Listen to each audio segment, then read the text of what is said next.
Hello everyone, welcome to my YouTube channel Mr. Guider Kannada.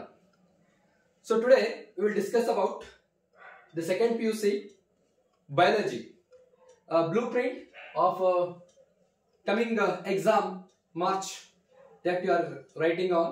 Already ನಿಮಗೆ time table ನ ಬಿಡುಗಡೆ ಮಾಡಿದ್ದಾರೆ. So ಈಗ ಏನಪ್ಪಾ ಅಂದ್ರೆ ನೀವು ಒಳ್ಳೆ ಪ್ರಾಕ್ಟೀಸ್ ನ ಮಾಡಬೇಕಾಗುತ್ತೆ. So first of all, in the second PUC, in the biology, there are totally only 13 chapters. You have to be revised and you have to be perfect. ನೀವು ಎಷ್ಟು ಸತಿ ಪರ್ಫೆಕ್ಟ್ ಆಗ್ತೀರಾ, ಎಷ್ಟು ಸತಿ ರಿವಿಷನ್ ಮಾಡ್ತೀರಾ, ಅಷ್ಟು ನಿಮಗೆ ಸ್ಕೋರ್ ಮಾಡಕ್ಕೆ ಸಾಧ್ಯ ಆಗ್ತದೆ. ಸ್ಕೋರ್ ನ ಚೆನ್ನಾಗಿ ಮಾಡ್ತೀರಾ. ಸೆಕೆಂಡ್ PUC ಸ್ಕೋರ್ ಚೆನ್ನಾಗಿ ಮಾಡಿದ್ರೆ ಆಟೋಮೆಟಿಕ್ಲಿ ನಿಮಗೆ ಕಾನ್ಫಿಡೆನ್ಸ್ ಬರ್ತದೆ. ಜೊತೆಗೆ ಅದೇ ಸಿದ್ಧತೆಯನ್ನ, ಅದೇ ಪ್ರಿಪರೇಷನ್ ನ ನೀವು ಮಾಡಿದ್ರೆ ನೀಟಲ್ಲಿ ಒಳ್ಳೆ ಸ್ಕೋರ್ ನ ಮಾಡ್ತೀರಾ. Okay, so totally 13 chapters. Let's me one by one tell you.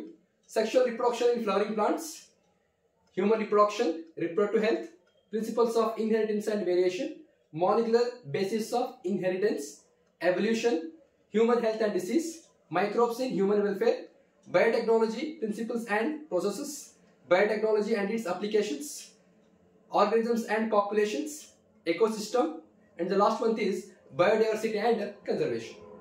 So ಇಷ್ಟು ನಿಮಗೆ ಟೋಟಲಿ 13 ಚಾಪ್ಟರ್ಸ್ ನ ನಿಮಗೆ ಎಕ್ಸಾಮಿಗೆ ಇರುವಂತದ್ದು, ಜೊತೆಗೆ ನಿಮ್ಮ ಸಿಲೆಬಸ್ ಅಲ್ಲಿ ಇರುವಂತದ್ದು. ಸೊ ಈಗ ನೋಡೋಣ, ಈಗ ಬ್ಲೂ ಪ್ರಿಂಟ್. ಸೊ 25-26 ಈ ವರ್ಷದಲ್ಲಿ ನಿಮಗೆ ಯಾವ ರೀತಿ ನಿಮಗೆ ಕ್ವಶನ್ಸ್ ನ, ಯಾವ ಚಾಪ್ಟರ್ಸ್ ಇಂದ ಎಷ್ಟು ಕ್ವಶನ್ಸ್ ನ ಕೇಳ್ತಾ ಹೋಗ್ತಾರೆ ಅದನ್ನ ನೀವು ಮೊದಲು ಗಮನಿಸಬೇಕಾಗುತ್ತೆ. First of all I want to tell you, ನೋಡಿ ಡಿಯರ್ ಫ್ರೆಂಡ್ಸ್, ಟೋಟಲಿ ಹಿಯರ್ ನಿಮಗೆ ಕ್ವಶನ್ ಪೇಪರ್ ಪ್ಯಾಟರ್ನ್ ನ ಹೇಳ್ತೀನಿ. So question paper pattern 70 marks for theory, 30 marks for lab, practicals lab. ನಿಮಗೆ ಸೆಕೆಂಡ್ PUC ಪ್ರಾಕ್ಟಿಕಲ್ ಲ್ಯಾಬ್ ಅನ್ನು ಸಹ ನಿಮಗೆ already ಅದನ್ನ ಹೇಗೆ ಸ್ಕೀಮ್ ಇದೆ ಅಂತ ಹೇಳಿ ಆಲ್ರೆಡಿ ಅನೌನ್ಸ್ ಮಾಡಿದ್ದಾರೆ ಕನ್ನಡ ಗೌರ್ಮೆಂಟ್. ಮತ್ತೆ ಜೊತೆಗೆ ನಿಮ್ಮ ಬ್ಲೂ ಪ್ರಿಂಟ್ ಹೇಗಿರುತ್ತೆ ಅಂತ ಸಹ ಅನೌನ್ಸ್ ಮಾಡಿದ್ದಾರೆ. ಓಕೆ, ಸೊ ನಿಮಗೆ first of all 15 multiple choice questions ನ ಕೇಳ್ತಾ ಹೋಗ್ತಾರೆ ಪ್ರಶ್ನೆ ಪತ್ರಿಕೆಯಲ್ಲಿ. ನಂತರ 5 marks fill in the blanks ಇರ್ತದೆ. ನಂತರ 2 marks ಕ್ವಶನ್ಸ್ 7 ನ ಕೇಳ್ತಾರೆ. ಎಷ್ಟು ಕೇಳ್ತಾರೆ? 7 ನ ಕೇಳ್ತಾರೆ. You have to write 5, 2 choice ಇರ್ತದೆ. ನಂತರ 3 marks ಕ್ವಶನ್ಸ್ ಟೋಟಲಿ 7 ಕೇಳ್ತಾರೆ. ಸೊ 2 ಚಾಯ್ಸ್ ಇರ್ತದೆ. You have to write 5. So ನಂತರ last 5 marks part D, 5 marks questions first 7 questions ಕೇಳ್ತಾರೆ. ಅದರಲ್ಲಿ ನೀವು 4ನ ಬರೀಬೇಕು. ನಂತರ ಲಾಸ್ಟ್ ಇನ್ನೊಂದು ಪಾರ್ಟ್ ಡಿ ಅಲ್ಲಿ ಸೆಕೆಂಡ್ ಅಂತ ಕೇಳ್ತಾರೆ ನಿಮಗೆ, ಅದರಲ್ಲಿ 3 ಕ್ವಶನ್ಸ್ ನ ಕೇಳ್ತಾರೆ, ಅದರಲ್ಲಿ 1 ಬರೀಬೇಕು. ಸೊ ಟೋಟಲ್ ಎಷ್ಟಾಯ್ತು? 4 + 1. ಸೊ ಟೋಟಲಿ 5 ಕ್ವಶನ್ಸ್ ನ ನಿಮಗೆ 5 marks ಅಲ್ಲಿ ಕೇಳುವಂತದ್ದು. So choice first part D ಅಲ್ಲಿ ಔಟ್ ಆಫ್ 7 ಅಲ್ಲಿ ನಿಮಗೆ 3 ಚಾಯ್ಸ್ ಇರ್ತದೆ. ನಂತರ out of 3 you have to write only 1 question, 1 answer you have to write. So ಅದರಲ್ಲಿ ನಿಮಗೆ 2 ಚಾಯ್ಸ್ ಇರ್ತದೆ. ಸೊ ನಾವು while preparing for the examination, ಯಾವ ಚಾಪ್ಟರ್ಸ್ ಇಂದ ಎಷ್ಟು ಮಾರ್ಕ್ಸಿಗೆ ನಿಮಗೆ ಕೇಳ್ತಾರೆ ಅದನ್ನ ನಾವು ಒಂದ್ಸಲಿ ನೋಡ್ತಾ ಹೋಗೋಣ. ಸೊ ನಿಮ್ಮ ಬ್ಲೂ ಪ್ರಿಂಟ್ ಮೈಂಡ್ ಅಲ್ಲಿ ಕರೆಕ್ಟ್ ಆಗಿ ನೀವು ನೆನಪಿಟ್ಕೊಂಡ್ಬಿಟ್ರೆ ಖಂಡಿತವಾಗಿಯೂ ಸಹ ನೀವು ಔಟ್ ಆಫ್ ಔಟ್ ಸ್ಕೋರ್ ಮಾಡಕ್ಕೆ ಯಾವ್ದು ಸಹ ತೊಂದರೆ ಆಗಲ್ಲ. ಈಸಿಲಿ ನೀವು ಸ್ಕೋರ್ ಮಾಡ್ತೀರಾ. ಓಕೆ, ಅದನ್ನ ಮುಂದೆನೂ ಸಹ ಟೆಕ್ನಿಕ್ಸ್ ಹೇಳ್ತೀನಿ, how to score, how to revise. ನೋಡಿ, ಎಲ್ಲರೂ ಮಕ್ಕಳು ಬರೀತಾರೆ. But nearly around lakhs together ಮಕ್ಕಳನ್ನ ಸಹ ಸೆಕೆಂಡ್ PUC ಬರೀತಾರೆ. ಸೇಮ್ ಕ್ವಶನ್ ಪೇಪರ್ ಎಲ್ರಿಗೂ ಇರ್ತದೆ, ಸೇಮ್ ಟೈಮಿಂಗ್ಸ್ ಇರ್ತದೆ. But the way of writing method, the way of remembering the answer is different.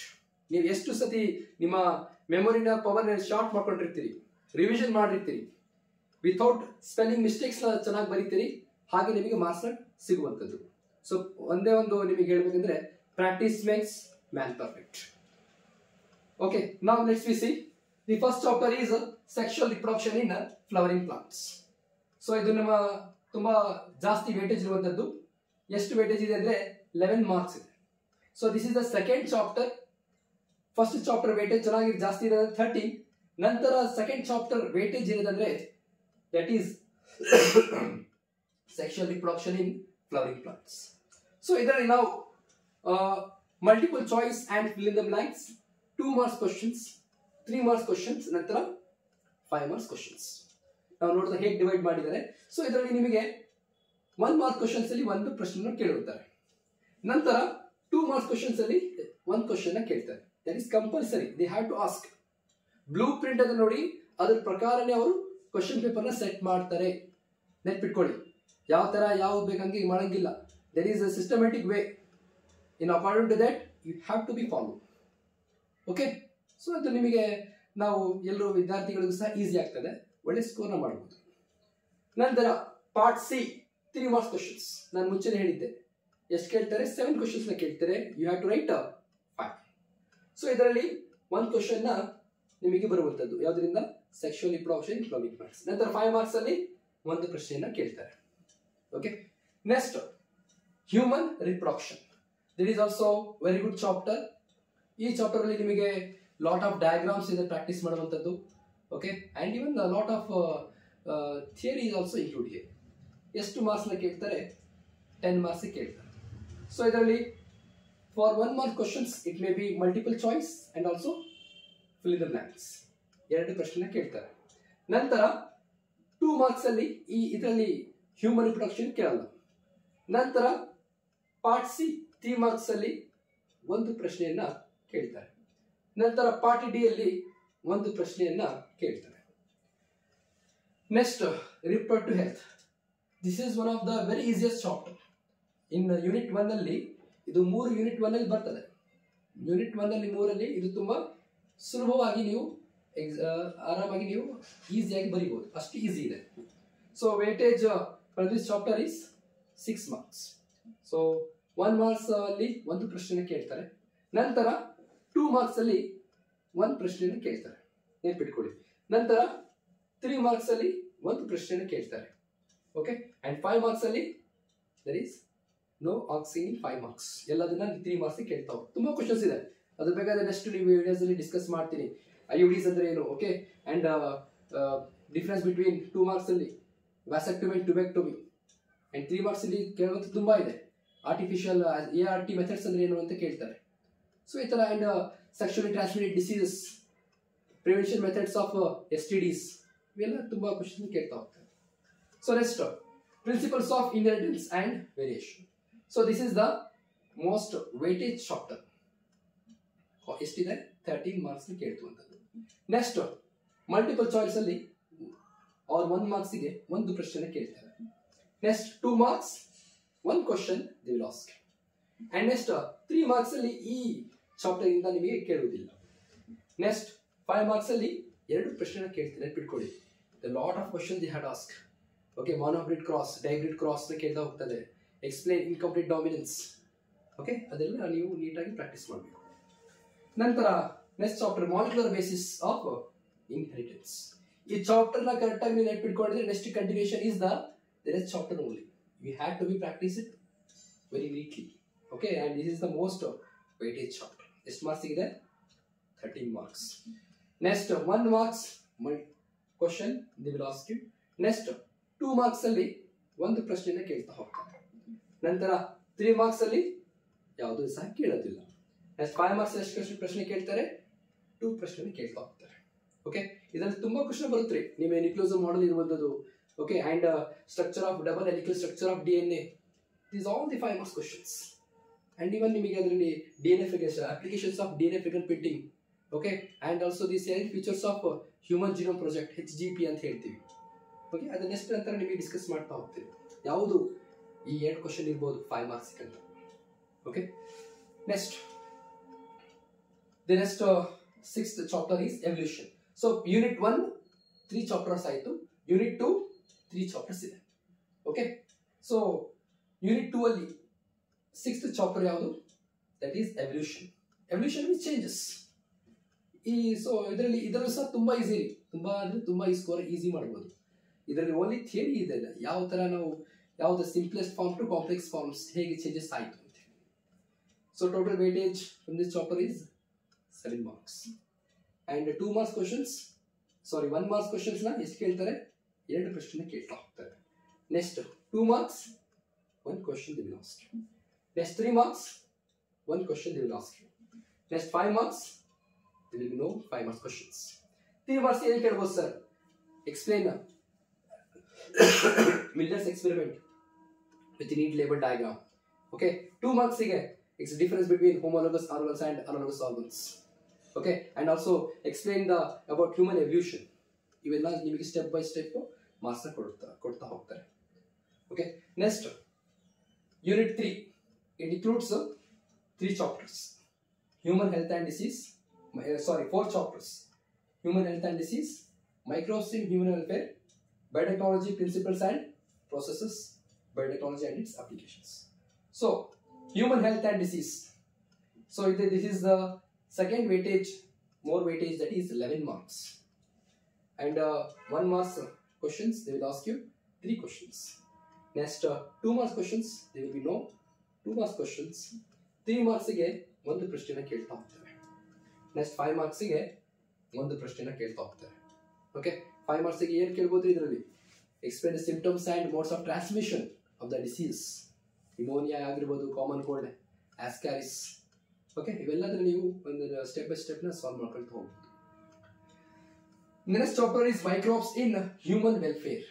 So weightage is 7 marks.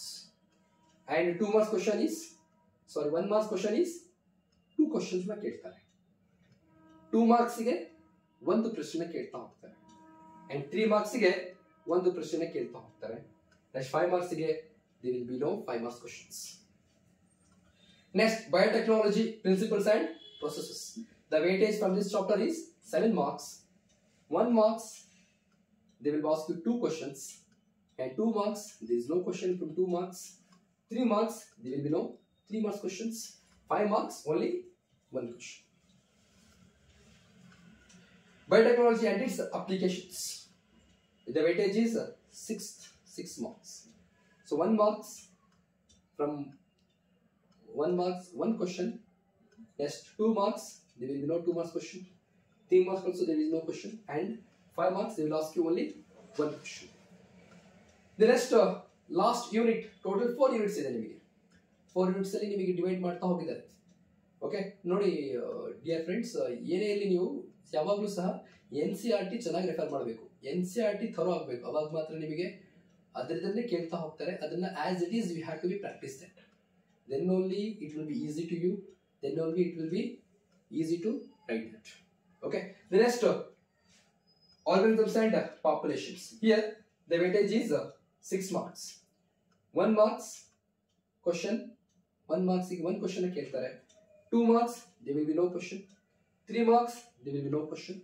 5 marks only 1 question. The rest ecosystem, the weightage is 4 marks, and 1 marks 1 question. 2 marks no question, they won't ask. 3 marks 1 question they will ask. Ecosystems ಅಲ್ಲಿ ತುಂಬಾ questions ಇದೆ, ಕೇಳ್ತೀನಿ, next ಹೇಳ್ತೀನಿ. 5 marks no questions. Next last chapter, last unit, and the last chapter is last unit chapter. ಯಾಕಂದ್ರೆ 4th unit ಅಲ್ಲಿ last ಇರುವಂತದ್ದು biodiversity and conservation. The weightage is 4 marks, and 2 marks 2 questions they will ask you from 1 marks. The next 2 marks they will ask you only 1 question. 3 marks there will be no question. 5 marks there will be no question. So this is the weightage. And also if you cross multiply 11 marks idare ನಾವು cross multiply ಮಾಡಿದ್ರೆ ನಿಮಗೆ ಸಿಗ್ತದೆ. So 1 marks ಗೆ 1 marks ಅಂದ್ರೆ, so 2 marks ಗೆ 1 question ಅಂದ್ರೆ 3 marks ಆಯ್ತು. Next 3 marks ಗೆ 1 question ಅಂದ್ರೆ 6 ಆಯ್ತು. Next 5 marks ಗೆ ಒಂದು ಪ್ರಶ್ನೆ ಕೇಳ್ತಾರೆ. 6 plus 5 11. So 11 marks. If you cross multiply like this, if you count like this, you will get the weightage of all the chapter wise marks. That is the blueprint of the coming exam, that is on starts from the February last week and ends in the March 2026. So dear friends, and also my colleagues, study well, and also my students, ಚೆನ್ನಾಗಿ ಓದಿ, ಒಳ್ಳೆ ಅಭ್ಯಾಸನ ಮಾಡಿ. So ಎಷ್ಟು ನೀವು practice ಮಾಡ್ತೀರಾ ಅಷ್ಟು ನಿಮಗೆ easy ಆಗ್ತದೆ. ಮತ್ತೆ ಇದರಲ್ಲಿ ನಿಮಗೆ ಏನೇ ಡೌಟ್ಸ್ ಇದ್ರೂ ಸಹ ನನಗೆ ಕಾಮೆಂಟ್ಸ್ ಅಲ್ಲಿ ಕೇಳಿ. ನಾನು ನೆಕ್ಸ್ಟ್ ನಿಮಗೆ ಇದರಲ್ಲಿ ವೇಟೇಜ್ ಯಾವ ಕ್ವಶನ್ ಇರ್ಬೋದು sir, we can't, if you refer the model papers of around 10 years, then it will be very easy. Even ನಿಮಗೆ ಗೌರ್ಮೆಂಟ್ ಇದನ್ನು ಸಹ ಮಾಡೆಲ್ ಪೇಪರ್ಸ್ನ ಬಿಟ್ಟಿದ್ದಾರೆ, ಅದನ್ನು ಸಹ ನೀವು ಸಾಲ್ವ್ ಮಾಡಿ. ಓಕೆ, ಅದು ಬೇಕಾದರೆ ನಾನು ಅದನ್ನು ನೆಕ್ಸ್ಟ್ ನಿಮಗೆ ಹೇಳ್ತಾ ಹೋಗ್ತೇನೆ. Okay, I hope you all understood the weightage. That is the blueprint of the year 25-26 second PUC biology. Thank you. Hope you all understood this.